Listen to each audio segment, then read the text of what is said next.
Excellent. I just want to make sure we start it all on one. All right, so we're going to go ahead and get started. Can everyone hear me just fine? I have some background construction in the, but everyone, okay, good.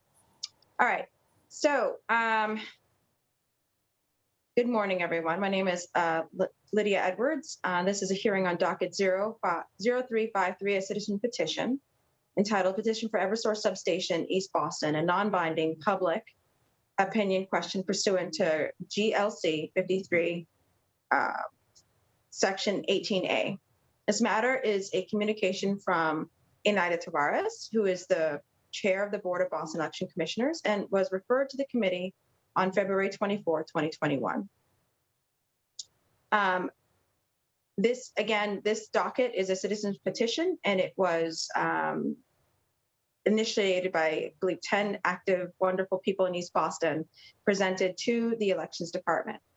And in accordance with Governor Baker's executive order, which is about to end probably the middle of this month, but for now, we're able to do this meeting on Zoom as we come out of this pandemic and making sure we're still balancing public safety with the ability to do our jobs. The public may watch this hearing via live stream at boston.gov, www.boston.gov/city-council-tv, and on Xfinity 8 RCN 82 Verizon 964. It will be rebroadcasted at a later date. Written comments may be sent to the committee email at ccc.go@boston.gov and will be made a part of the record and available to all counselors. If you would like to offer public comments and have not signed up to do so, please email Christine.O'Donnell, ODONNELL @boston.gov for the link.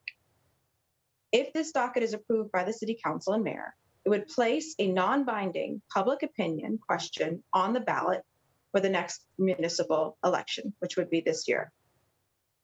The non-binding question, as proposed by the citizens thus far, is: do you support relocating an Eversource electric substation, now proposed at 400 Condor Street, East Boston, away from nearby homes, parks, and flood risk areas in East Boston to an alternate secure location, such as within Logan Airport? We have the following people participating from the city.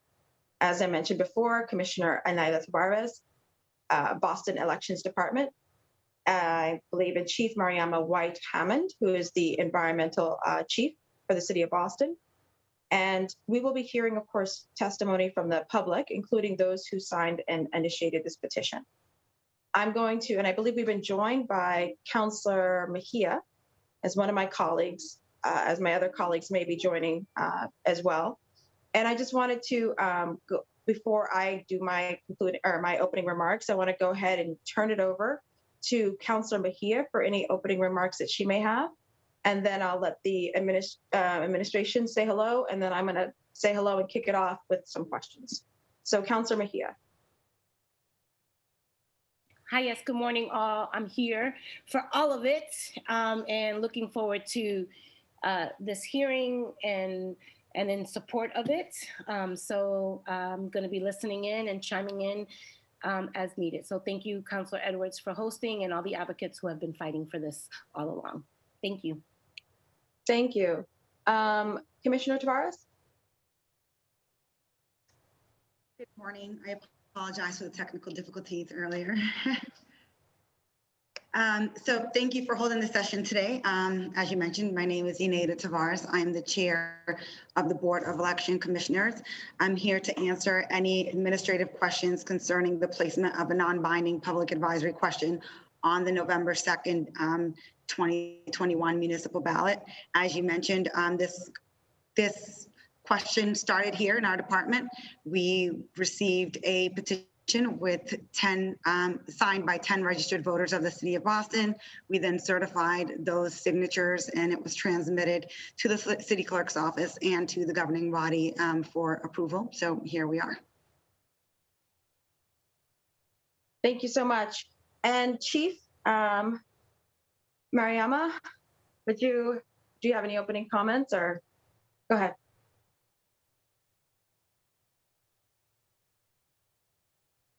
Oh, sorry. Just question. Should I make my full opening statement or is this just a welcome moment? Okay. So good morning.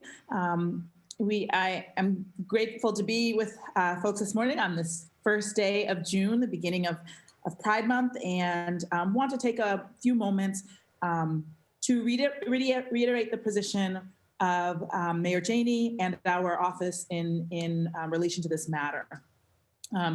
There have been many meetings and public hearings and citizen concern around this site. And we do want to note that there are a number of things about the site that are worth mentioning. The citizens will obviously have to weigh themselves, but one of the big concerns and challenges is that the data used to initiate the process for this particular site is data that is from as old as 2014. And there are sincere concerns about whether or not that data, as presented, is accurate, up to date, and whether or not it clarifies the need for this site or the need for the substation, and whether or not this particular area is a suitable place for the substation. We know that the East Boston community is an environmental justice community, one of the most burdened environmental justice communities, quite frankly, in the state, having lost close to half of their land for the creation of the airport. And so we are aware that, and all the auxiliary things that come with the airport, the parking stations and the various storage facilities for jet fuel, and all of the accompanying pieces that are part of making the airport work. We also know that residents have raised concerns about the impact on the local community in particular, its proximity to a park, a well-used park, and the new police station that is being built in East Boston. And finally, of particular concern to our office, that the proposed site is very vulnerable to flooding because it is along the Chelsea Creek. And we are not only subject to sea level rise as a result of climate change, but also, as we've already begun to see, floods happening because of big changes in our rainfall patterns, meaning that sometimes we have no rain and we have drought. And then when the rain comes, it comes vociferously at rates and amounts that exceeded what we are used to in the past. So we know that to be the concerns that community residents have raised, and the mayor has also expressed her concern around those matters. I think the question of how it moves forward, the strategy related to that, whether or not the rest of the city has awareness about those matters, and how this would move forward to be not just an East Boston issue, but a citywide issue. All are questions that I would love intend to get to. Yeah, want to hear more about. I think from my perspective, it is important that residents have awareness, that we not be so confined to our own neighborhoods that we have no awareness of what's going on in other neighborhoods. I live in the neighborhood of Dorchester, so this is, a question that could also be the case in our neighborhood. That being said, I look forward to hearing from the elections department about the specifics of the matter and what obligations we have or do not have around educating the public around this particular issue, and equipping them to vote on this petition with as much information. But I did want to take a moment to name some of the concerns that have both been a concern for East Boston residents. I know, Councilor Edwards, I've seen you many times out there, and the mayor recently had the opportunity to be in East Boston, also raising some of those same questions. So I'm available to answer any other questions, but I bring no particular expertise around the exact process of the ballot initiative. So I will end my comments here and pass that on to the folks who have the expertise to speak to that matter.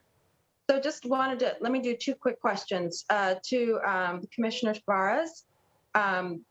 Do we need the mayor's signature? Yes. Okay.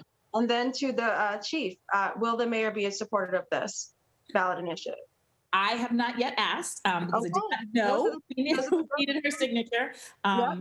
I, Those are I so that's just, I understand she may not have made a decision yet, but I want to make that clear, right? Yeah.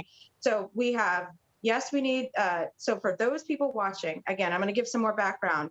Again, my name is Lydia Edwards. I represent East Boston. I live in East Boston.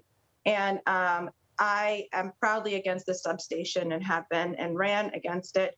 And firmly believe that it's not only is it it's going to be an eyesore, but it's also, if the city of Boston no longer wants to talk out of both sides of its mouth when it comes to environmental justice, it needs to also not be with this substation. So thank you. And I do thank I'm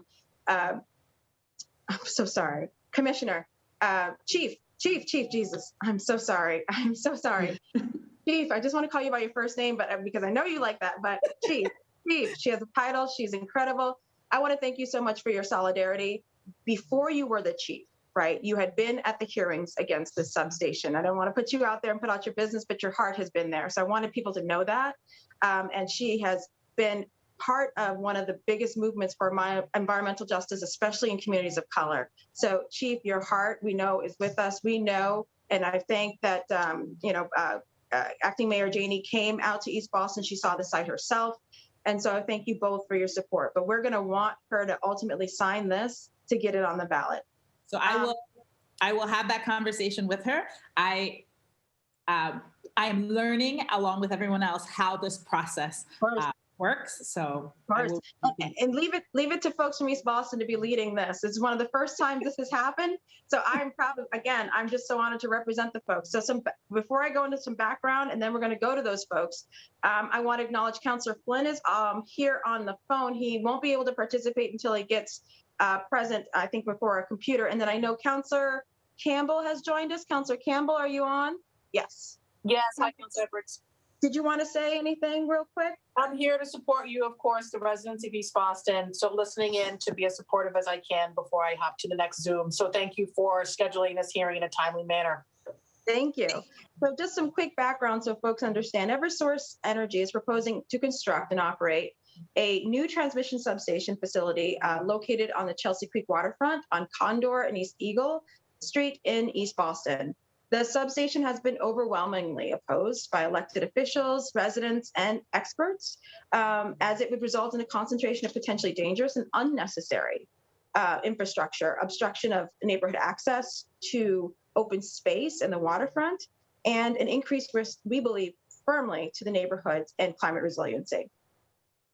Just to give some context, the proposed substation is 300 feet for residential housing, 60 feet to recreational spaces, 450 feet away from combustible jet fuel and storage tanks. And so we're all concerned, and it doesn't make sense. The data, as the chief noted, is old and honestly was produced by Eversource for Eversource. The people who are going to pay for it is us, though. So this is we pay for it literally in our rates for the electricity. So Eversource doesn't come out any money for this, and we pay for it in our health. And having, as an environmental justice community, having this unduly burden us. And this is something, the reason why we believe this should be on the ballot and be beyond East Boston is because it's for an infrastructure for the airport, and it's to support a regional infrastructure, but it's happening in our neighborhood. So we believe the city of Boston, every neighborhood should care about this.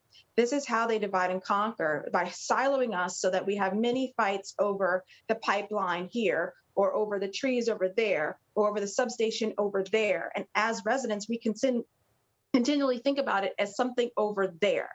And this is a moment for us to say, as a city, over there is everywhere, and in my neighborhood as well.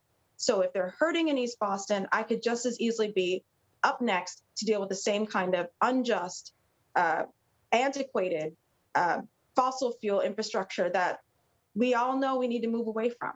So this is about all of us sticking together. So yes, it is a non-binding citizen petition. It is a statement, if you will, a moral statement from the folks, from the people of Boston to say no more. Now, I don't believe that that will go unheard by Eversource. But I think what's really important is that we no longer are silent as a city and speak in a collective voice. And there's really only one way to do that, and that's through elections.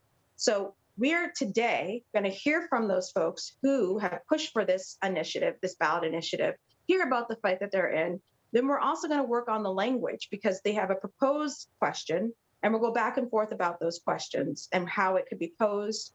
Ultimately, it needs to be passed by city council and then be signed by the mayor for it to go on the ballot. But I want to thank those 10 brave, proud people who came in to City Hall and CC'd me later to let me know that they had every intention of doing this.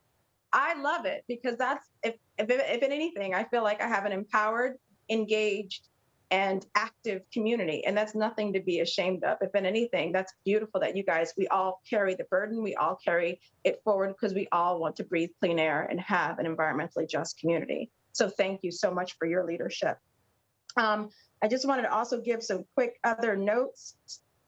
We believe that the new flood mapping from Boston Water and Sewer is actually showing that the site may be more vulnerable to flooding. So the location isn't real, is real, but makes no sense. So the infrastructure doesn't make sense. The location doesn't make sense. Eversource in this process has been sued because it has been to the exclusion of people. Excuse me, sorry about that. Eversource in this process has been sued by people at civil rights for not including people who don't speak English. Majority of people in this particular area are immigrants and Spanish speakers, and to have them not be centered, their needs, their questions, their future, and to have Eversource want to put in a permanent infrastructure that permanently reminds them that they were not included is a slap in all of our faces. Every single community has an environmentally just question, issue, and community. So all of us need to stand together as one against this substation. So I'm going to go ahead and turn it over to some folks who came in from the community who are signed up to speak. And I want to thank you all for coming here today as we work on the question and as we work on making sure that we, as the chief noted, educate the whole city about why it matters to them, because she is completely right. This is going to be a citywide question, so we need to get this beyond East Boston. So signed up to speak today, I have, in order, just maybe the emails coming in, I have first John Waukee from Green Roots. Then I have Sandra Nijar. Sandra is on? Yes. And then I have Leonard Olson.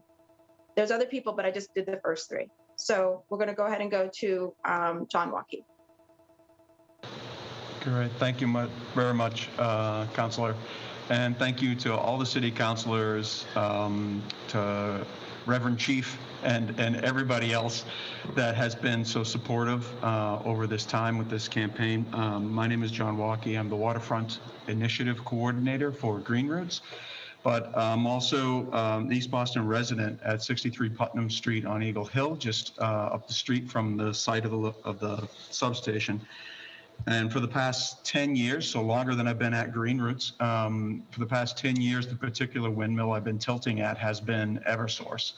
And it was 10 years ago that in January, that a deadline for library funding came up, and a very hastily and questionably legal land swap took place out of sight of the public, which got the ball rolling in a public way. The project itself gestated a little bit before that.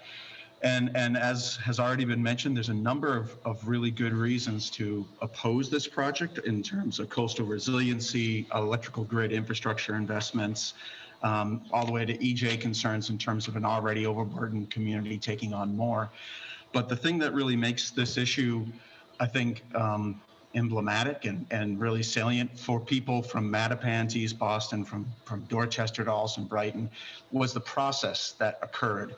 And not just the sort of failed state process of the Energy Facility Siting Board, which has been rubber stamping everything that comes before it, but it's also the sort of local process that took place where community was sort of this thing to be moved around, And the people who made the decisions were somewhere else at some other table that we weren't at, that people in the community were not at. And that's a story that you will hear anywhere in Boston for the past 50 or so years. There are people somewhere else who are making decisions that impact everyone's lives, and the benefits are frequently not happening to the people who really live there, but the benefits are accruing to people who don't even live in Boston, or for people who are transforming a neighborhood to fit the way they want it to be.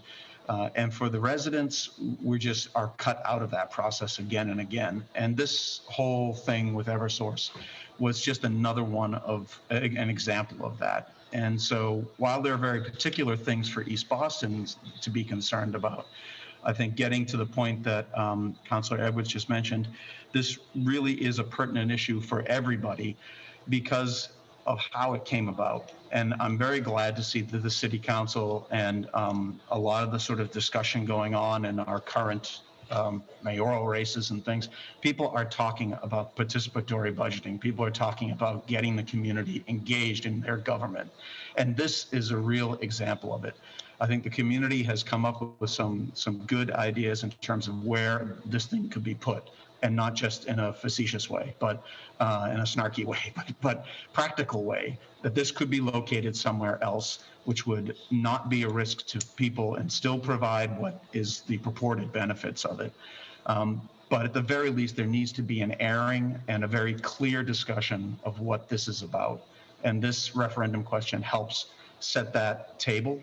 And it helps set up for other neighborhoods to understand that they could be doing the same thing here, and that they have allies in other parts of Boston who want to see that communities, that neighborhoods, that people, residents in Boston actually have a say in what happens in their neighborhood.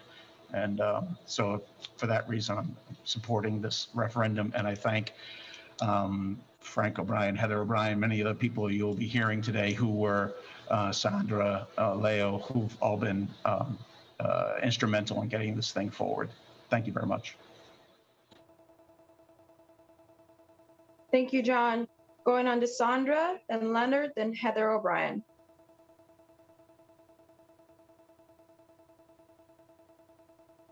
Sandra? Good morning. I'm sorry I was muted. Thank you, Councilor Lydia Edwards and all the councilors helping us to fight this big fight.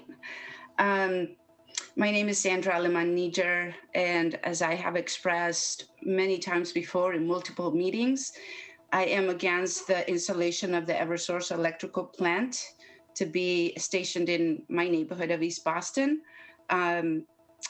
because I don't believe it is a safe or needed electrical substation to be installed straight on the ground by the Chelsea Creek, by the waterfront, and also right next to playgrounds, without any shielding to protect us from any electrical magnetic rays.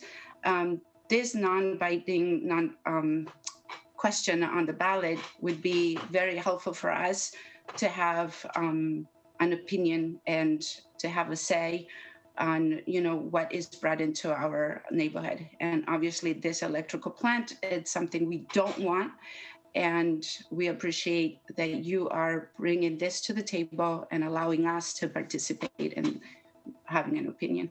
Thank you. Thank you, Sandra. Leonard, Heather, and then Frank O'Brien. Yes, good morning, everybody. I'm Leonard Olson, or Leo. I'm another East Boston resident at 97 Lexington Street. And thank you, Council Edwards, Chief, everyone who's listening today. I'll be very brief. So this process really outdates me living in East Boston. But I see the ballot measure as a form of democracy in what has pretty clearly to me been a very long, undemocratic process for the people in East Boston. So I have to give a lot of credit to my neighbors and allies and friends here who've been fighting this thing for many years. And I'm just another resident who stands against its installation, but also stands for this ballot measure, as like I said. a means of democracy. So that is, of course, on top of the Pandora's box of environmental burdens and injustices that go along with its installation in the site in which it's at, as well as the language access concerns that have been pervading from Eversource's side over the past several years. So I think that's it for me. Just again, thanks to everyone who's here today. Thanks, Lydia. Heather, then Frank O'Brien, and I'm going to go through the list of folks who might also be here that I missed. But go ahead, Heather. Sure. I don't want to reiterate too much, but the environmental justice concerns in East Boston go beyond the airport. I think that on the whole, people think of the airport when they think of the burden that is in East Boston.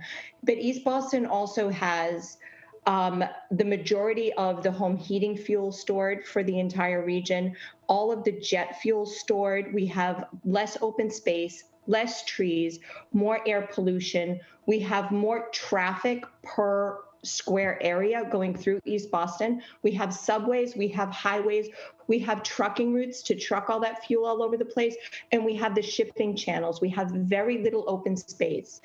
A lot of the advocates here were absolutely delighted and thrilled to be part of drafting for the first time a wetlands ordinance for the city of Boston to protect these small bits of vulnerable areas and open spaces. The Chelsea Creek has a lot of marine life in Chelsea Creek. I know it's not a thing like we think about because it's not super accessible with all of that industry around Chelsea Creek. But there are a lot of small animals that will live in Chelsea Creek and that will spawn in Chelsea Creek, that go out to the ocean, that will be affected by the radiation from this plant, as well as children, but smaller organisms are affected by this. So it is a huge wetlands issue. The fact that there's been a complete lack of transparency in this process, we have completely failed. And I'm saying we, all of us as a society, at every single Eversource meeting, and we all know they failed to notify people properly. They sent somebody out into the community that didn't speak Spanish. Spanish speakers had no idea what this was about. They thought their electric bill was getting cut off. And Eversource let that go for years. It's been disgusting, but what has happened and the lack of transparency that's happened is at all of these meetings, and we've had everybody top down from Senator Warren, Senator Markey, Congresswoman Ayanna Pressley, all of our city councilors, our state senators, our state representative. People have been at these meetings with the community to listen to what the Electrical Facilities Sightings Board and Eversource is proposing. The two people that were missing from all of those meetings were the governor and the mayor. This is a huge issue. It was a state matter. The governor should have been there. The governor or the lieutenant governor should have been there. The mayor should have been there at least to listen to the testimony of these people. It didn't happen. There has been a complete lack of transparency all along. There are people that come to meetings now who are from other parts of the city that say, oh my gosh, I can't believe this is happening. Someone should let people know. People don't know. People in Boston don't know. Things happen and we turn around and go, how did those great big buildings happen in our neighborhood? We didn't know. I think this is a perfect chance to kind of change the paradigm that we've been going along with in Boston, to say we are a climate ready city, to say we are for climate justice, and to do something like this with Eversource, to have somebody from Inspectional Services send a letter to sign away the rights of the city of Boston and for the residents on their behalf, to say, Eversource, go ahead, there's no problem with Boston, we'll let it go, is disgusting. We need to start anew. We need to have a new day. I understand there's a new administration, and going forward, I think Boston, we need to say what we mean and mean what we say. Like Lydia mentioned earlier, talking out both sides of their mouth. I feel like there's a whole lot of greenwashing that goes on in Boston. We say we care about the climate. We say we care about the community. We say we care about environmental justice, but our actions show otherwise. And I think that this is a perfect way to just put this out there, to put this out there for the entire city to see. This is happening. What would you think? How do you feel about it? Would you want it moved to somewhere else? Would you want it to stay? It's a non-binding referendum. We're not asking for, the people to decide, although that would be amazing. We're just asking for a non-binding referendum to have that information out there in a transparent fashion. And that's about it. I think that my other friends here are covering all of this. Thank you. Thank you. Frank? Yeah, hi, good morning, everybody. Frank O'Brien, I'm calling over from Rosendale on behalf of the Allendale Coalition. Our address is 44 Allendale Street in Jamaica Plain. Much has been said, and thank you, Councilor Edwards, for holding the hearing, and Chief White-Hammond for not just on being here, but for all your work, and as well as to Commissioner Tavares, who helped, and her staff, who helped process the petition, help guide residents through the process. So a couple of things that haven't been said, or just to amplify, in a general frame, this is a hugely important issue. This issue, is, as John said, is both illustrative of the way things have been done in the past and really can't and shouldn't continue in terms of land use decisions, imposing outcomes on communities with really no input. So just from a procedural point of view, the fact that residents need to go to a ballot measure just shows that the process it just broke down. And a lot of the focus on Eversource has been at the state level, the facility siting board.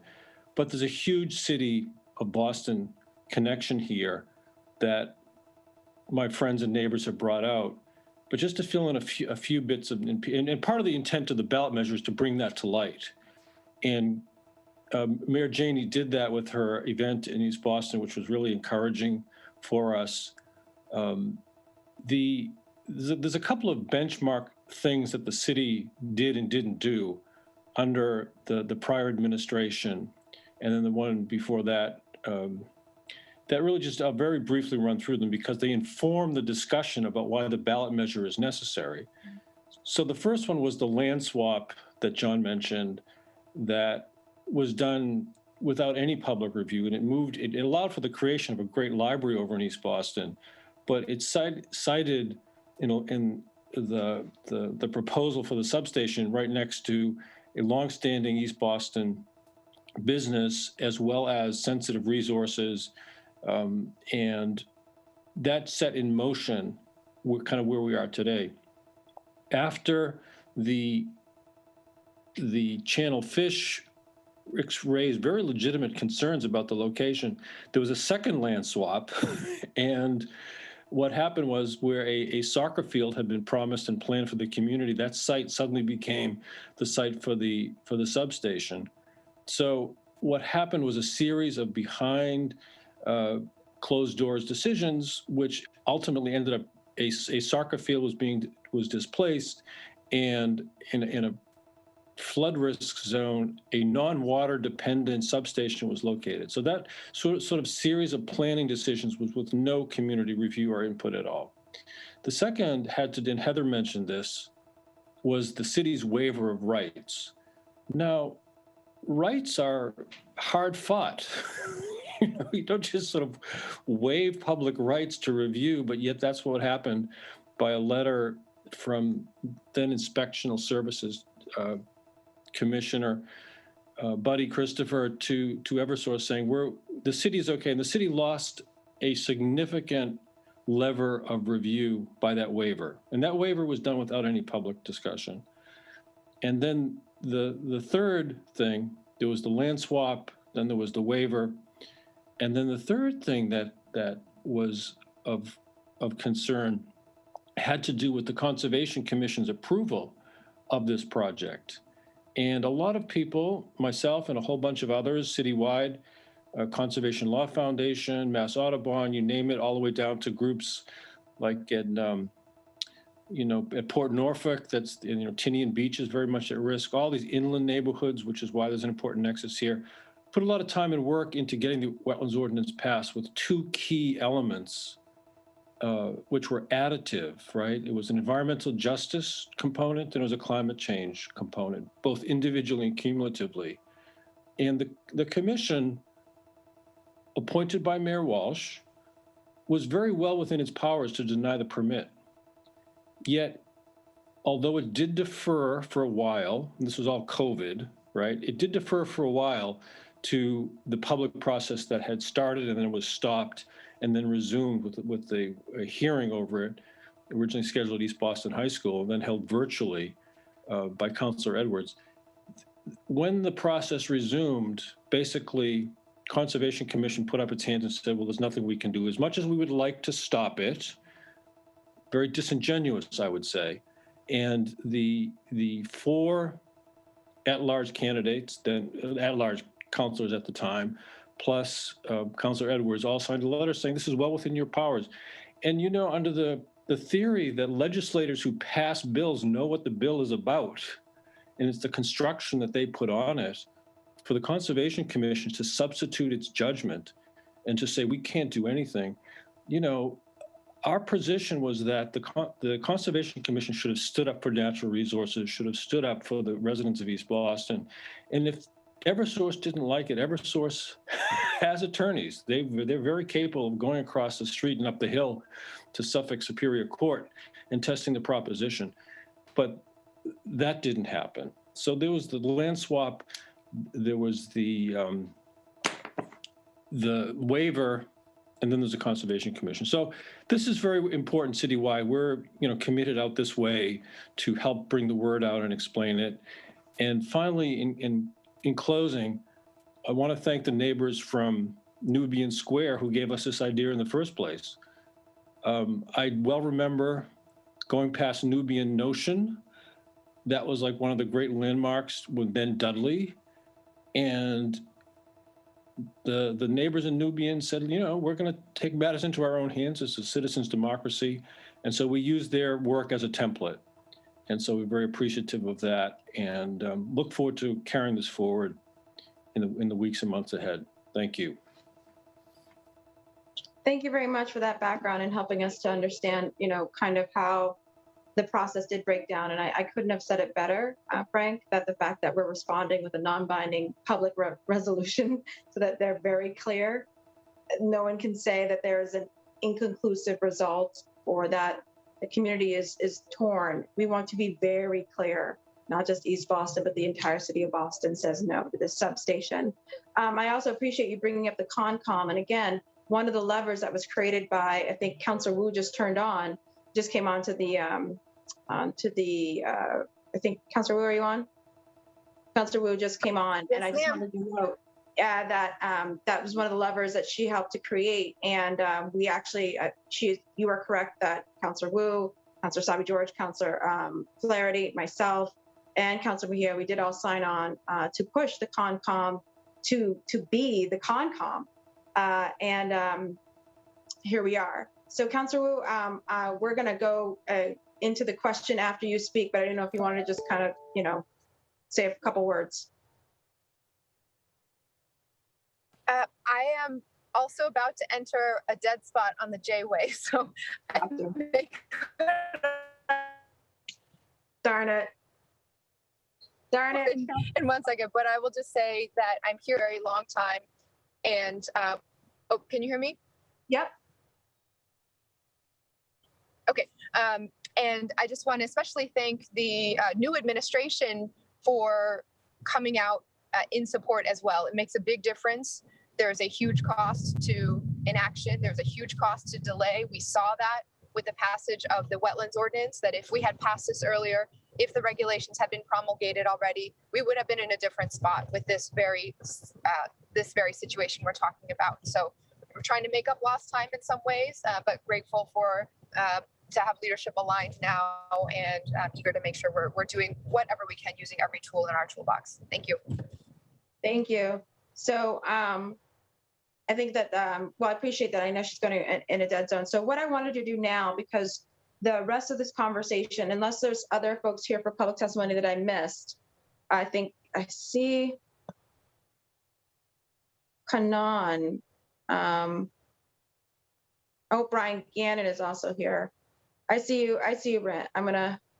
Oh, go ahead, Brian. Hello. Hello. Go Hey ahead. guys. Sorry, I'm a little late to the party here, but my name is Brian Gannon. I'm a resident, father, raising a family here in East Boston, and I think the biggest challenge is we have the tightest knit community. We have great people here, but one of the big challenges here is that you constantly have to split your time between activism and living here, because we can't just simply enjoy our neighborhood, because we're a place that, since I moved here, I felt like things are done to East Boston rather than things are done for East Boston. And I think, as of late, we've had some great representation that's been helping us out in kind of standing up to some of these bigger interests. And I mean, we've had, with some of our former representatives, we had a casino proposal that was brought to us that was, I mean, literally the legislation was written to put a casino next to a horse track in East Boston. We've had to fight airport expansion since like the beginning of time. We lost an Olmsted Park at Wood Island Park to airport expansion.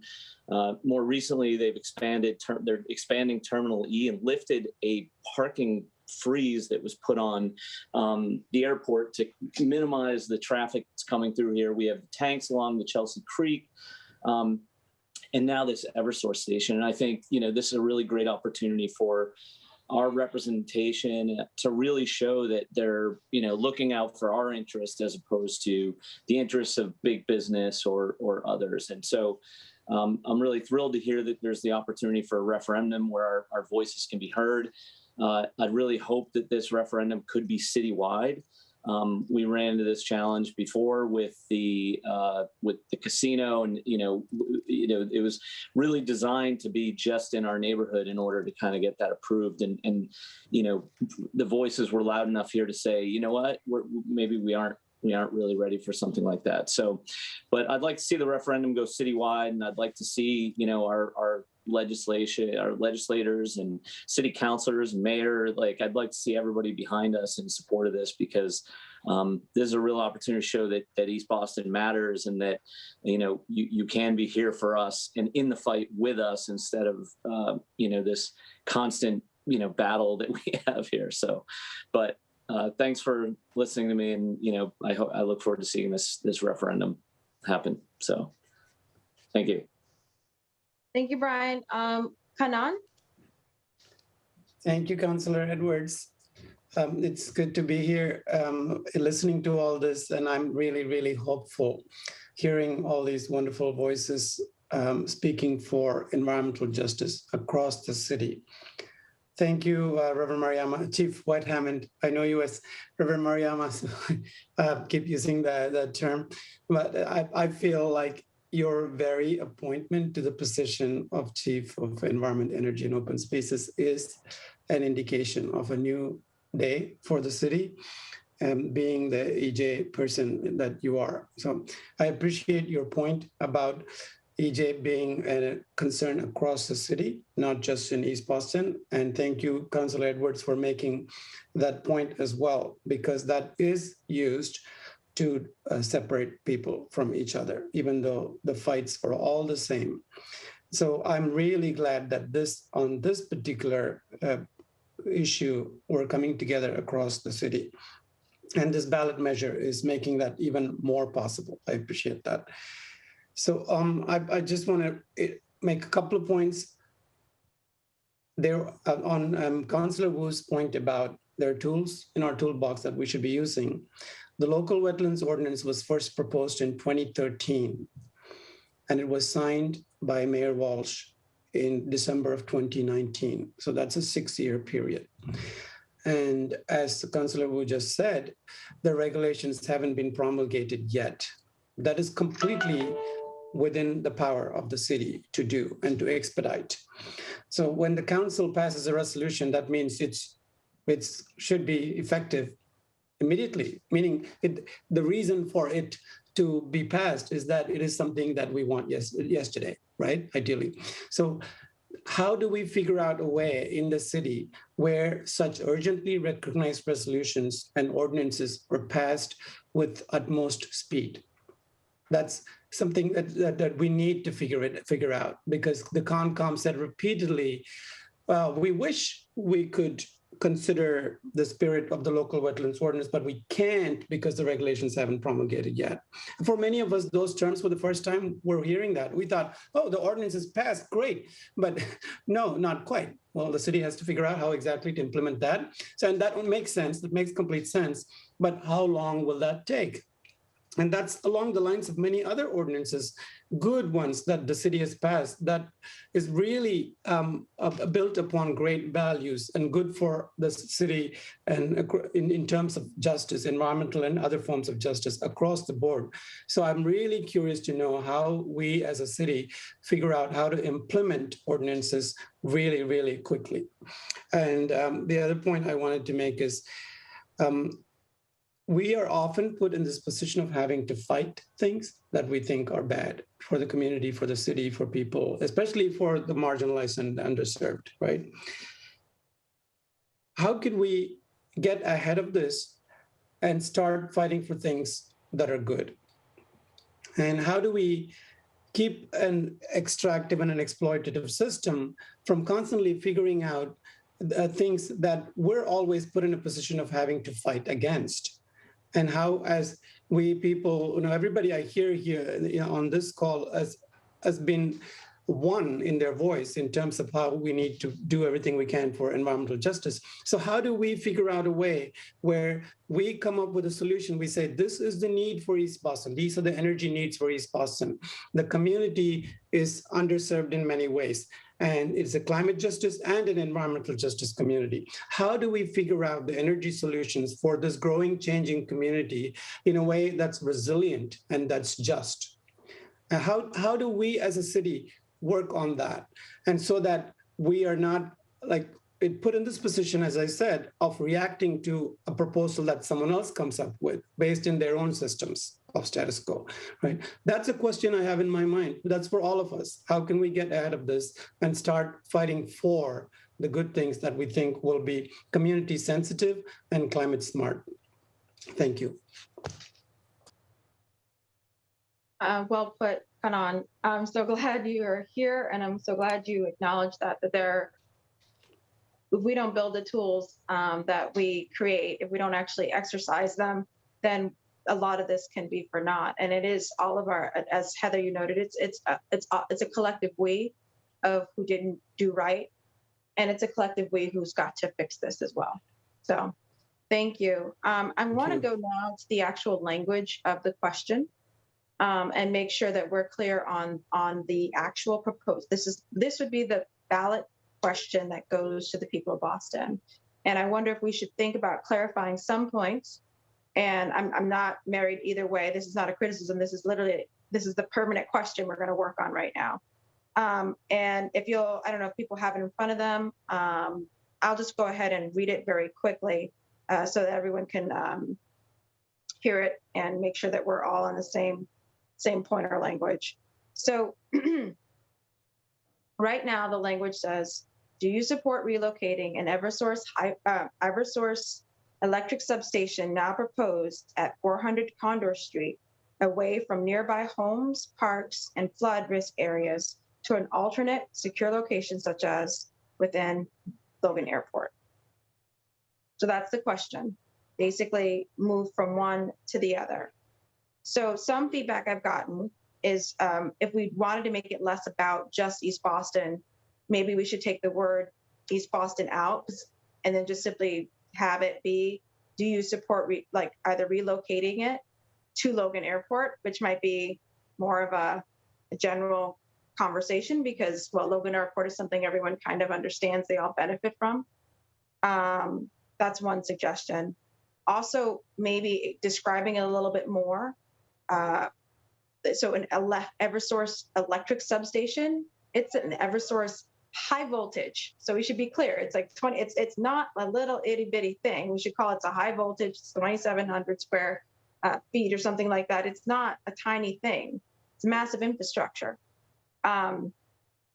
And also put in where it is. It's by the Chelsea Creek. So do you support relocating an Eversource high voltage electric substation now proposed along the Chelsea Creek at 400 Condor Street, away from nearby homes, parks, flood risk areas, to an alternative, safe and secure location such as Logan Airport? So those kinds of contexts might be more helpful for the average person who may not be familiar. And let's be honest, a lot of people are not going to have the background to know what this is. So the question's got to give the background and also give the urgency as well. Does that make sense? I'm gonna now shut up, and people raise your hands if you have suggestions. I want the conversation to happen. I'm gonna look to see who's raised their hand. If you don't raise your hand, I want to be a good city councilor, and I will call on you. Yeah. If I see you, don't turn the camera off. I will call on you to have some suggestions for the language. But I do think it's important that we work on this, right? Because thank you, Heather. Yeah, Councilor Edwards, you did. Give me a minute. All right. Are you just taking questions from the panelists, or it's all in? Go ahead, Julia. It's all in. Go ahead.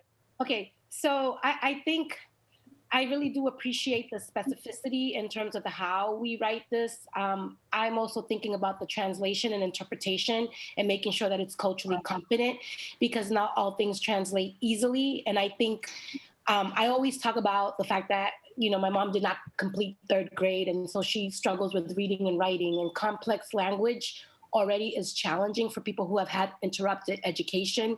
So it is really important that however we write this, that it is in the most accessible way, and that wouldn't even require having to know what a substation is, right? So I think I think the more intentional we are in framing it. I love the high voltage. That is something that is very visual. I can see and actually even feel that when I hear you say it. So I think that the language needs to be as descriptive and as easily translatable as possible, because especially because of the community, right? So I think that's something that I'd like to urge. And then I just want to get some clarity. It seems like this is going to be something that the whole entire city of Boston will vote on, right? So I do believe just kind of dropping the East Boston situation so it's not so regional will help people understand that this impacts us all regardless of where it is, because if they come for East Boston, most likely they'll come for you if you live in Rosendale or anywhere else. So I think that inclusivity is really important so that we can set the stage that this will not be happening in any of our neighborhoods, and so that they won't even think about doing so in the future. So I think more general is key as well. But those are just the 2 things that I'd like to offer. Excellent. Thank you. Commissioner Tavares, how are these questions presented? Do they have automatically a translation, like in a bilingual ballot? So we would do the translation ourselves. I want to start by adding that non-binding public advisory questions on a municipal ballot has to be proposed citywide. So that would be the approach that is taken, and we would do the translation. So whatever is agreed upon, we would ask that the election department has the language at least by September 1st. That will allow us enough time to get it translated for the ballots in the city are available in Chinese, Vietnamese, Spanish, and English. So we would need enough time to have the language translated. And that's what it would be. Those are the languages that it would be available in. So I don't think this would be a huge lift for us, but we just ask that there's just enough time so that we factor those things in. Thank you. I saw Heather and then Sandra. I'm just throwing this out there. I'm not sure how strongly I feel about it either way. But when we put in high voltage, to be specific, which I think is an excellent idea, because that's part of the reason that this is so dangerous. But another part of the reason this is so dangerous is the proximity of this proposed substation to both the playground and equidistance, millions and millions, and I don't know exactly how many, maybe 18 million gallons of jet fuel are something like 400 feet or away or something. To have that be in proximity to the playground and the 1 million gallons of jet fuel high voltage substation in the middle is a thing. It's part of this, why it needs to be moved. And I don't know if there's a way to use very specific but very straightforward language without getting into making it too complicated to understand that it's, I always use it like it's being sandwiched between the playground and these 1 million gallons of jet fuel. I don't want to use that specific language. I feel like using something like sandwich between, when you translate it, you lose what the meaning is. But having that put between the high voltage substation, between the playground and the 1 million gallons of jet fuel, I think is key to helping people understand. I even know that when we had, I guess it was the DEP meeting with the Eversource people at the site, and they brought us in and we were kind of down low and we really couldn't see where we were in proximity to everything else in the neighborhood. And I said, well, let's climb up. Let's look at where we are. And I mean, even the Eversource people, I think, didn't want us to see how close this is to a playground and the 1 million gallons of jet fuel. And I think maybe it's something we should consider in the language of the question. So, and tell me if the language, it says away from. So we're proposing along, I'll just say it again. Do you support relocating an Eversource high voltage electric substation now proposed along the Chelsea Creek at 400 Condor Street, away from nearby homes, parks, and flood risk areas, to an alternate, safe, and secure location, such as within Logan Airport? Is it possible to have like a preface, one sentence before the question saying there now is a proposal for a high voltage substation between a playground and 18 million gallons of jet fuel? Period. Do you propose moving? Commissioner Tavares? Is there a background, or is there something that can be proposed before the question itself? I can't speak to that. I would just say maybe we would have to limit the text because we don't want to get into an extremely long question on the ballot. So Heather, sorry to cut you off, Commissioner. A lot of the background might be us outside of all the election stations and outside handing out cards saying, please vote against the substation. And that little card, because I hand out stuff with my face on it. Like, we can hand out stuff with like information. We know, look, it's going to be citywide. There's going to be people around the entire city who are going to support this, who we're going to have to get to, and they're going to have to hand out that information to people coming in to vote. And it'll be a huge amount of people voting because it's the November election of the mayor, right? So a lot of this is a lot of the tactic in the background isn't going to be all in this question, right? We're going to have to do a lot of that work. Are you okay, Heather? Because I'm going to move on to Sandra. Yep, that was it. That was just the only thing that came to. Okay, Sandra? I don't have a lot to say. I echo everything Heather said. I just want to add that I don't think it's a good idea what you were proposing, Lydia, and just eliminating East Boston. I think it is very important to make it very clear that we don't want it in East Boston.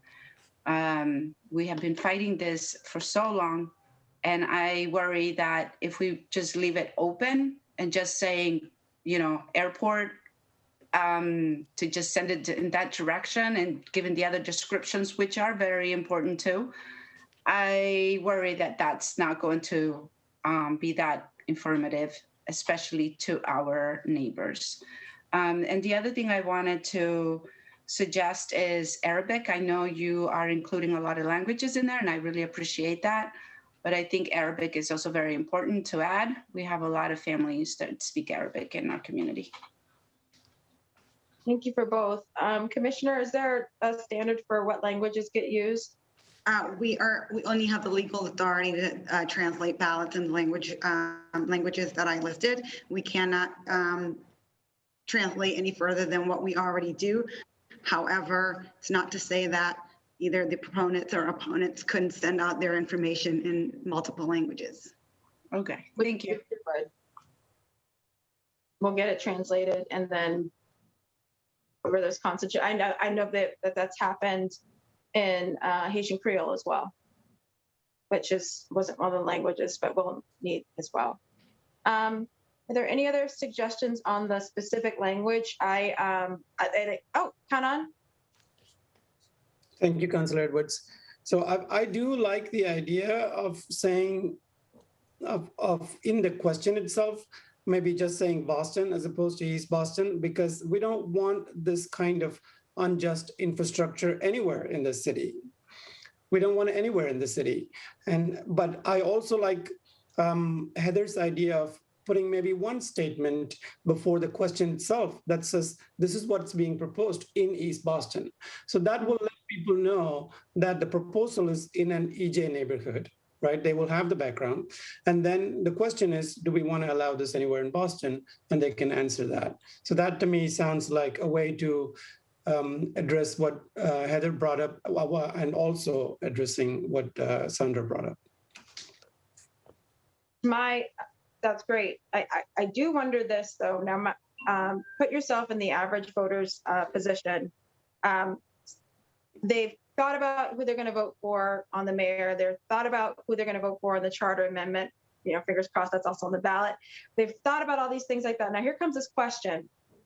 Do you support relocating an Eversource high voltage substation now proposed here at the Chelsea Creek at 400 Condor Street away from nearby homes and parks and flood risk areas to an alternate secure location such as within Logan Airport? Now, my head goes two ways. No, I don't support it, but do I want it to go anywhere? You know, like, do I support? But yes, I support it going over to Logan. Do you see how how quick a person's headspace? I think most are going to want to do the right thing, but they're going to be like, yes.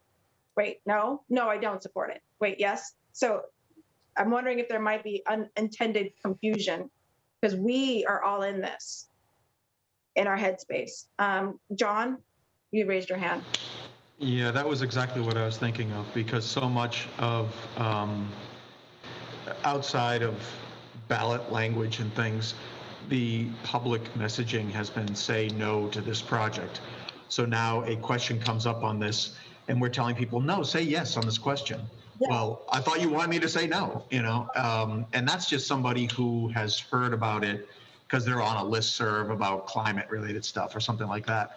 For people, the other argument we get a lot, actually we hear it from members of the Conservation Commission sometimes, or other folks just online where like posters on Universal Hub will say, well, these people don't want electricity. You know, where do you think, you know, you're using a computer now, where do you think how that juice is coming from? You know, this is necessary. And there are a lot of people who will say, listen, this is it's a needed thing. So I think the idea of moving it to a more appropriate location, I think is something positive, because we're saying we do want to say yes to something, as Kanan has mentioned.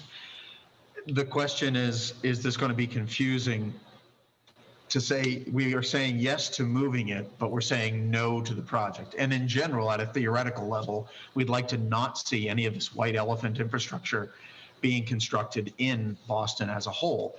However, there is needed infrastructure. I don't think anyone is saying we need to become Luddites and like Pennsylvania Dutch and be horse and buggy or something. No, we're going to have electric cars. That stuff is going to be happening. However, the infrastructure needs to be something different. That's all beyond a referendum question. So I'm not exactly sure if you slip a double negative in the referendum question, like how do you make it so that it's we're saying yes to a relocation, but we don't confuse people who thought they were saying no to the project. Right. I could see myself literally outside saying, vote against the substation, right? And then they're going to be like, get the car that says yes, like, yes, you want to remember how, you know, I see the chief has raised her hand. She's an amazing organizer. Go ahead, chief. Oh, I have worked on ballot initiatives. I cut my teeth on ballot initiatives in California, where we had some similar challenges.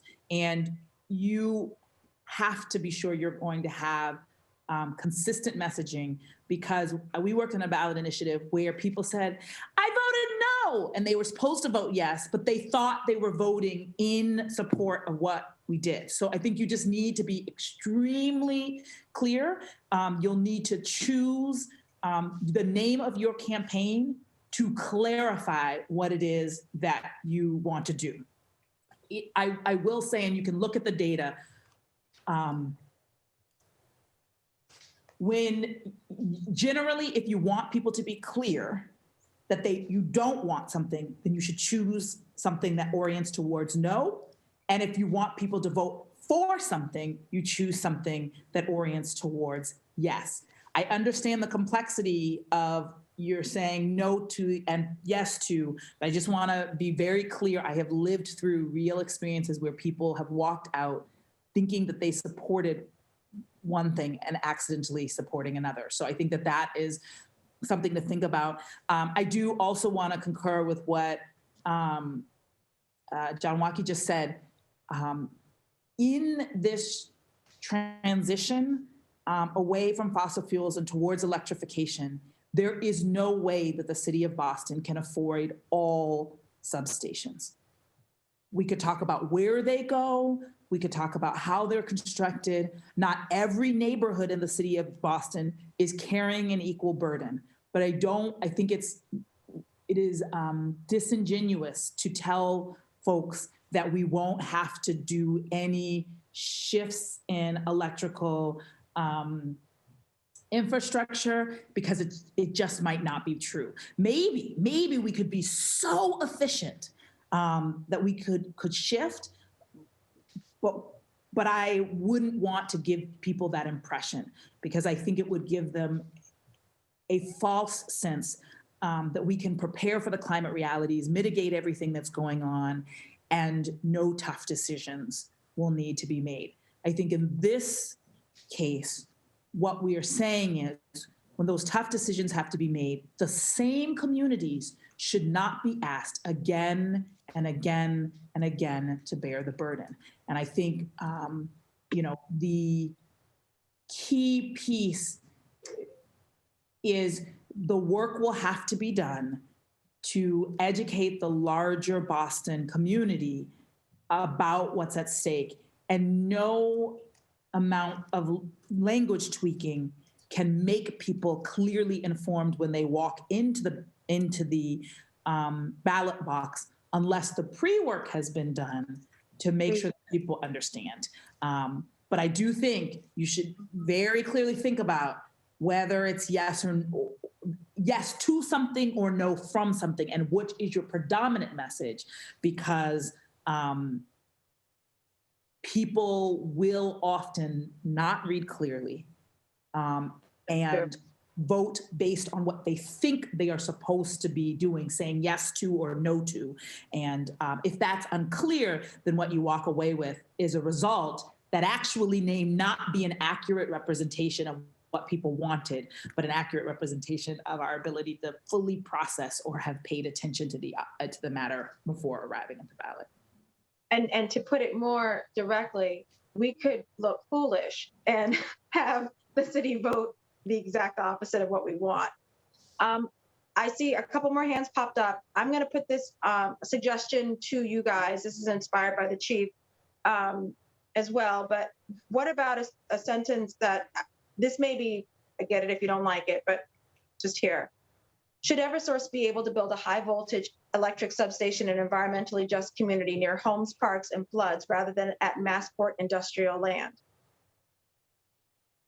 So should they be able to hurt us? Rather than, and then there's the alternative, right, John, that you mentioned, rather than put it someplace over there. So no. And that I think drives the hell no. And so when we're like direct about, we don't believe you should be able to do this, I think that and the context and the history, and we could still put the sentence if you want to make sure East Boston's part of that, as Heather suggested. Eversource proposes this. Question: should Eversource be able to do this rather than this? Those are my suggestions. I think Frank raised his hand, and Kanan, did you raise your hand again, or is that from before? I did. Okay. And then Heather, you raised your hand again too, right? Or was that from before? That's from before. Okay. No, I did. I agree. I think it should be clear what we're asking. Just making sure I got my order straight. That's all. So it's Frank, Kanan, Heather, and then Brian. And what I'm doing is going between all these screens. So I apologize, but that's the order. So Frank, Kanan, Heather, Brian. Okay. Yeah, just very briefly, I think the notion of having a consistent message and not having the inadvertent yes be, or inadvertent no. The theme has been no Eastie substation. And I think keeping that has logic and value. And we can do our offline, flyering, emailing, getting out there, talking to clubs and so forth to give the context. But keeping it no Eastie substation, I think, having heard the conversation, would be something I'd kind of lean in favor of. Okay. Kanan? I agree with that. I think it'd be good to have a simple campaign that says no Eastie substation, no on ballot question 3 or whatever. So I think that's simple. And the way you phrase the question also sounds great. That what does drive the no, whether we do it that way that you proposed, Councillor Edwards, or with a slight modification of here's what's being proposed, should that be allowed? So there is no proposal that is right now in the process except Eversource's proposal. So, and this question is really about should we accept that proposal? So I'm agreeing that the answer we should go for is no. Thank you. Thank you. Heather, then Brian? No, just the same thing. I think that however we word the question, it should be clear that we're asking people to say no to something, to not cause confusion. I think that's a valid and good point that we should really consider, that we don't want to make it unclear what we're asking people to do. What we're asking for is an opinion. Thank you. Councillor Brian. Brian, sorry. And no, well, you guys twisted me all up in this because now we're going no. If we're going no, and being involved in one of those no campaigns, it's like it is challenging because they're like, why are you saying no to everything, And the message of like yes to Boston or yes to East Boston is like, vote yes for East Boston is always a compelling thing. So I don't know. I'm sort of torn on that whole thing, but I think the no. But the piece from the script that you had read before, though, Lydia, like I think we need to bring a tighter contrast to like residential neighborhood, because I was thinking, like now proposed in a residential neighborhood to Logan Airport, making that contrast real tight in that first, sentence somehow, just to make that stark contrast, I think is important.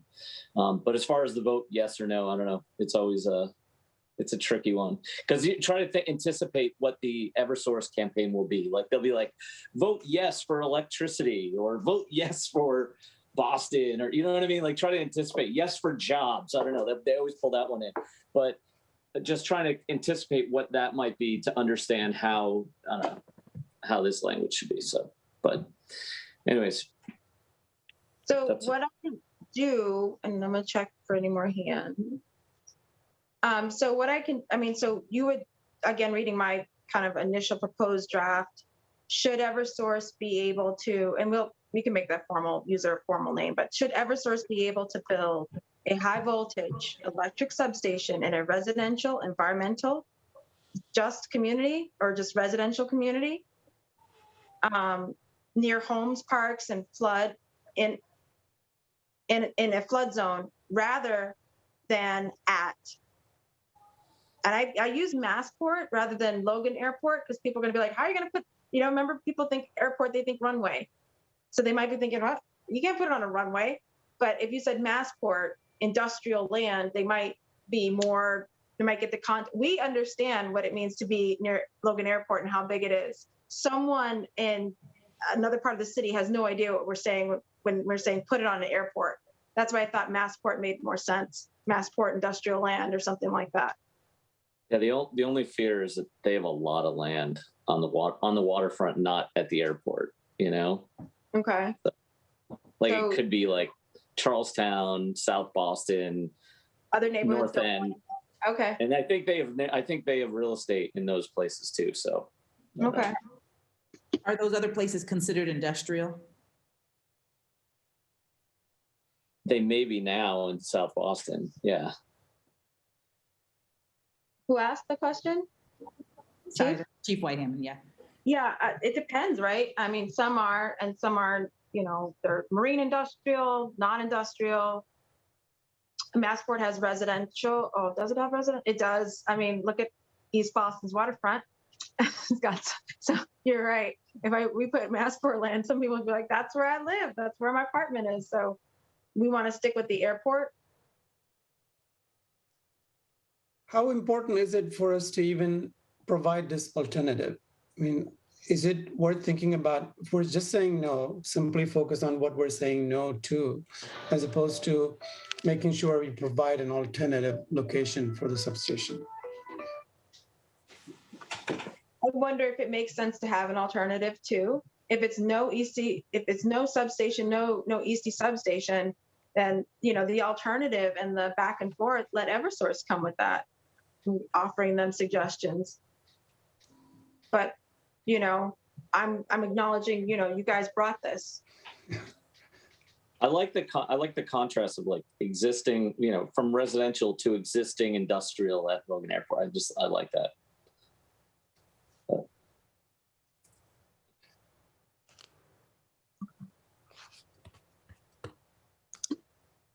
Any other thoughts?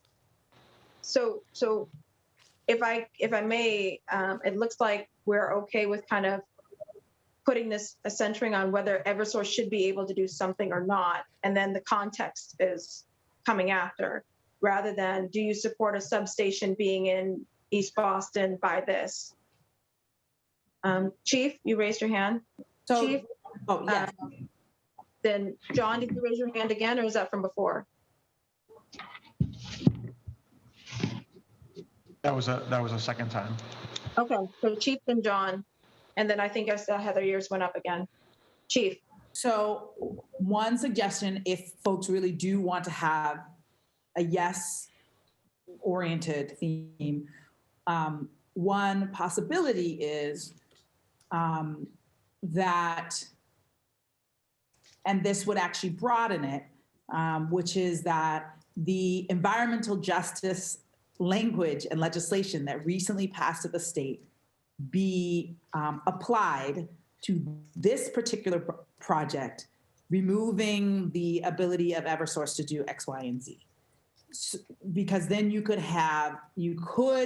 frame as yes to environmental justice, yes to the current rules being used in this particular case.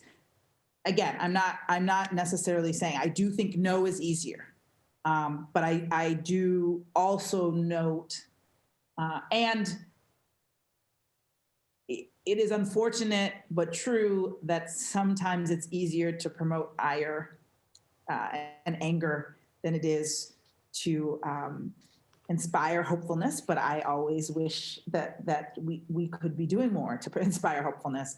I think if you're asking people to vote for yes, I'm not saying you don't want to include this piece about the airport. And I thought you could use auxiliary industrial airport land as opposed to just at Logan or airport.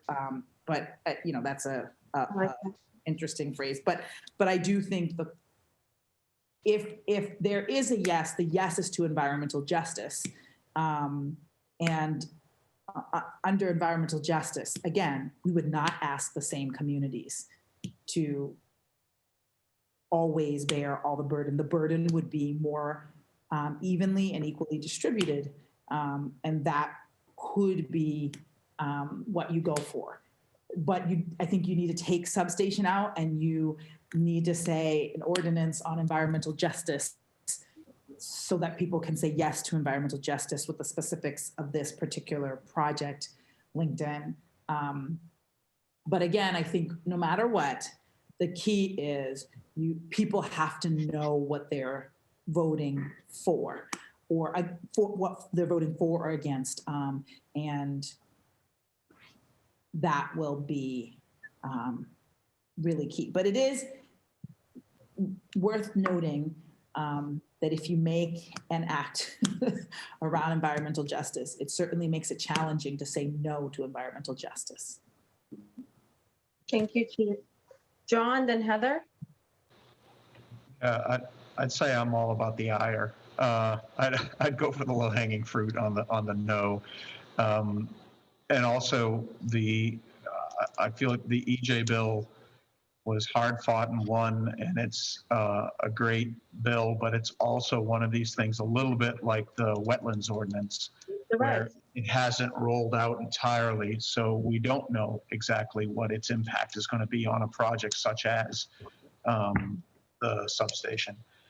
And so it would be a bit of a challenge, and we'd have to roll out an entire new campaign to push a proactive thing on saying yes to EJ. But definitely that is, strategically speaking, that would be the best situation to be in, because then you have Eversource having to tell people vote against justice. Paints them in a great corner. And there's an aspect of this. I like, Chief, how you worded the description of the Massport land, the auxiliary industrial land at the airport, something like that.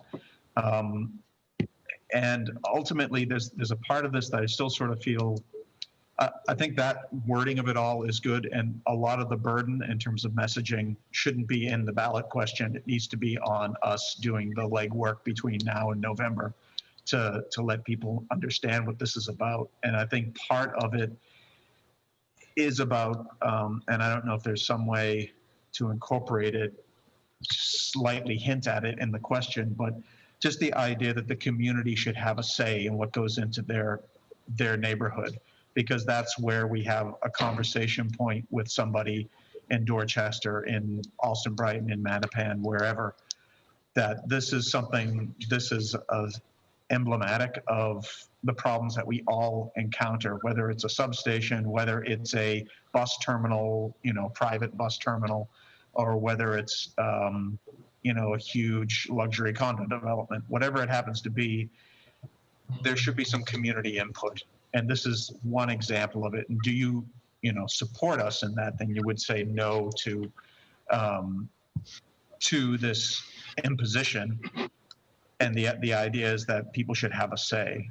And so I'm just trying to think of a way that we can connect up to some common ground with other neighborhood associations and community groups and environmental groups that work around the city, so that we can more easily message this out to people. We're saying no to this because we want to have more community input in decision making. And we're saying no to this because there is a more appropriate location for it to be located at than in our communities. So I think how it's worded, having that rather than like that little alternative that's in there, works, because it's showing that we're reasonable. We're not just saying no, no, no, and we have no ideas, but we're saying no, it's better over here. Makes more sense. But still saying no. But still saying no, because it's no to this project as it currently is. But I think that needs to be front and center on the question. And then at the tail end of it, there can be this, rather than putting it in a location that makes sense, and say, oh, yeah, well, no, yeah, we should put it over there. We should not put it here. It's still a sort of a challenge, but I think the running thing for this has been no all along. And I think people relate to that in terms of the projects that come into their neighborhood that they don't want, whether it's an industrial, a land use that's noxious or a land use that is just incompatible with what's currently there. People are used to saying no. We just don't want to leave the question open so that it ends up being that we say no to everything. You know, that little tagline in there helps say that there is an alternative. And like I said, I think a lot of this goes beyond the question. I mean, as long as we have it, the question makes sense for, you know, for those that look at the legality and everything of the ballot question. If this is a legit question, we want to make sure that's the case. And then the burden of messaging is on us to do between now and November. Excellent. Heather, and then I see Councilor Mejia, you raised your hand again? Yes. Okay. Heather, like Councilor Mejia. Yeah, there was just one little point. I don't know how I feel. I don't think it's a good idea to put airport.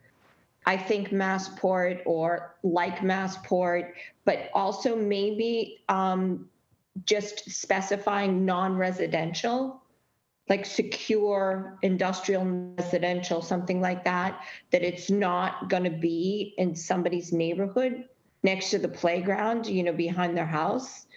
That might be something to fit in there. I don't know. And I agree that we should word this in a way that we're saying no, and we're not making the question overly long where the messaging is lost. Do you support this getting out of there or whatever? Like, you know what I mean? I don't want people to say yes out of confusion.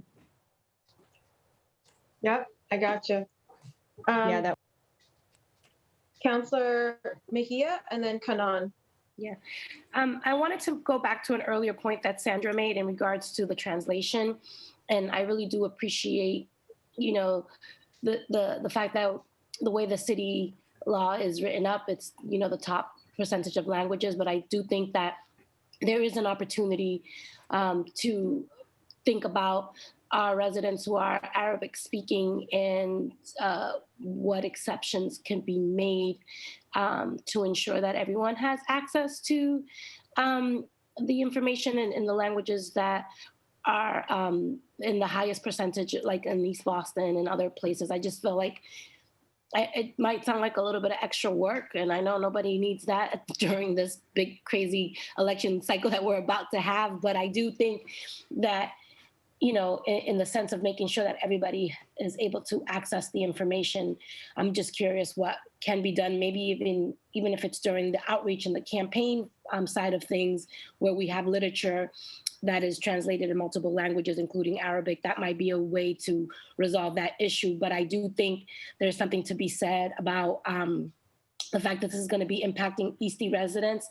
And if there is a high concentration of Arabic speakers, then I do think that even if it's just in Eastie, if there's a way for us to have some ballots in Eastie that are in Arabic, I just think that we need to look at what that effort, if it's possible. I'm just advocating for it just because I want to make sure that everybody can hear it and understand it and vote, especially since it's going to impact their lives. I think that we are always looking at what's in the law and that's what we abide by, but sometimes we just need to hold ourselves accountable to what these times require and what we're going to do to ensure that everyone has access to the information. So that's just something that I wanted to just put out there. Thank you, Councilor Mejia. And I'm sure, I don't know, we had a website or did on the substation that might also be helpful, like a Facebook page, things like that, as this begins to grow, so that you've heard of the internets and all those fun things. I sound so old. Buddy Duddy, no, I've heard those things. There's a Twitter and whatnot, but you guys know how to move online.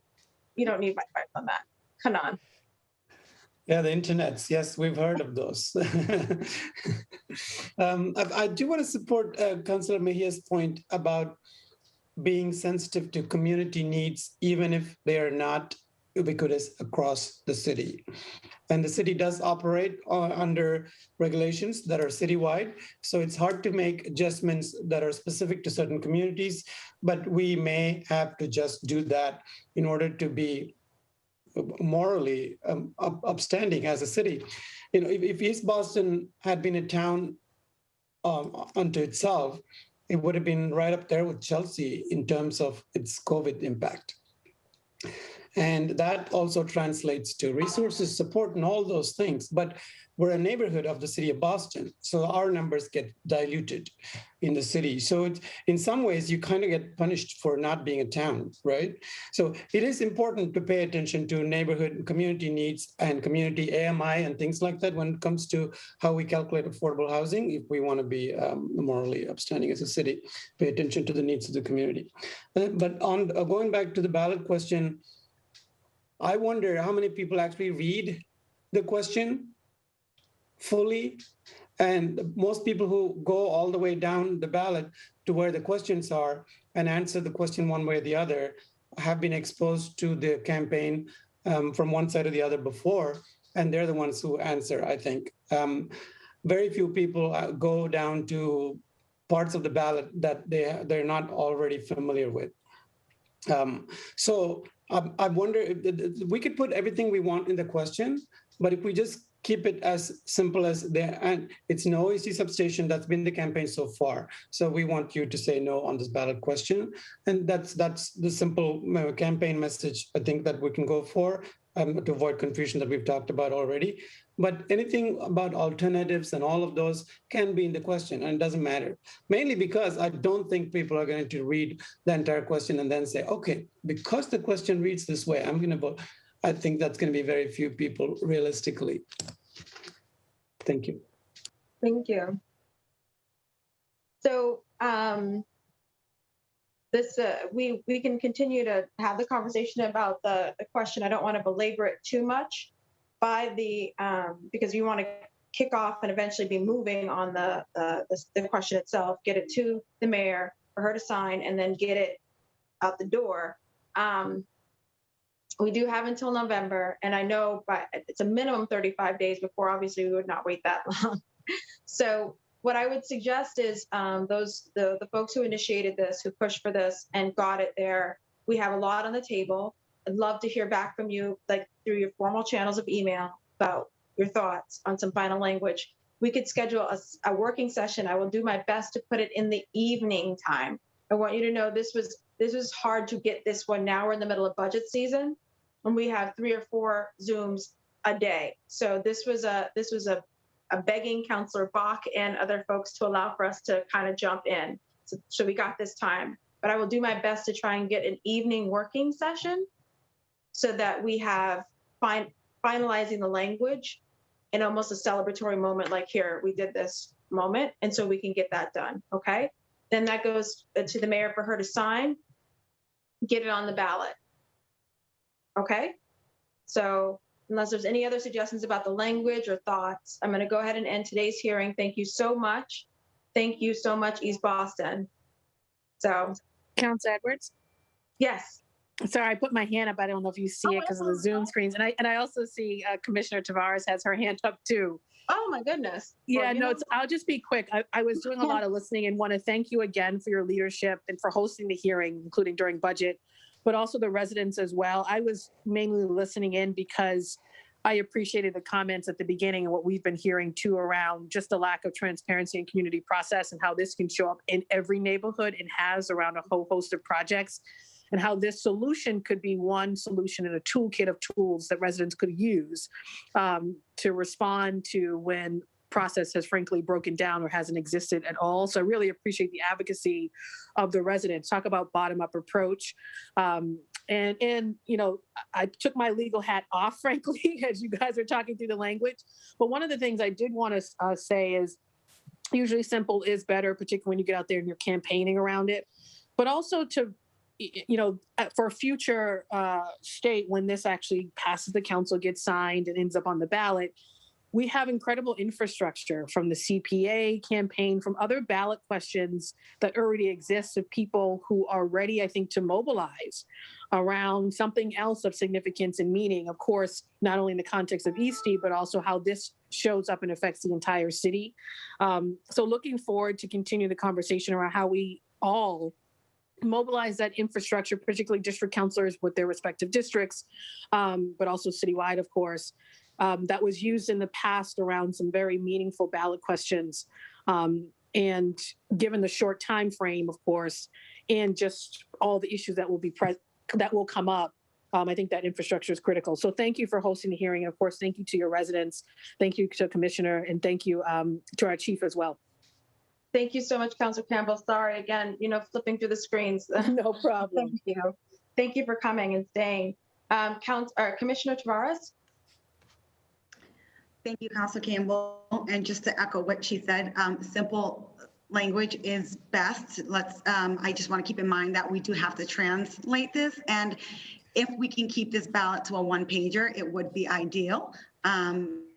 As Kanan said, sometimes voters tend to overlook the ballot question. So keeping it to a one-page ballot would be ideal, especially if we do end up with more than one ballot question for whatever reason. We can go to a longer ballot, and we would like to keep it to a one-pager and not have to put out a double-sided ballot, because then we would have to do education campaigns for all election officers as well to remind voters that they should be turning over the ballot so that they don't miss the question. Commissioner, real quick, is there going to be a pro-con section on this? Like an explanation? Like if it would just be a yes vote means no. Not for a municipal ballot. We cannot. It would have to be limited to a yes or no question. Okay. Thank you. Thank you. So I don't know if any other counselors are here. Councilor Mejia, Councilor Campbell, if you wanted to say any concluding remarks, we're going to go ahead and end today's hearing, and I will notify for the working session. Again, we're going to try and push it towards an evening time, or at least later in the day. Finish the language, get it done. Councilor Mejia, Councilor Campbell, you all set? All set. Thank you. All set. Thank you, Councilor Edwards, and thank you all for being here. Looking forward to the next step. Thank you, everyone. Again, thank you, East Boston. All right. Bye. Bye. Adios. Adios. Adios.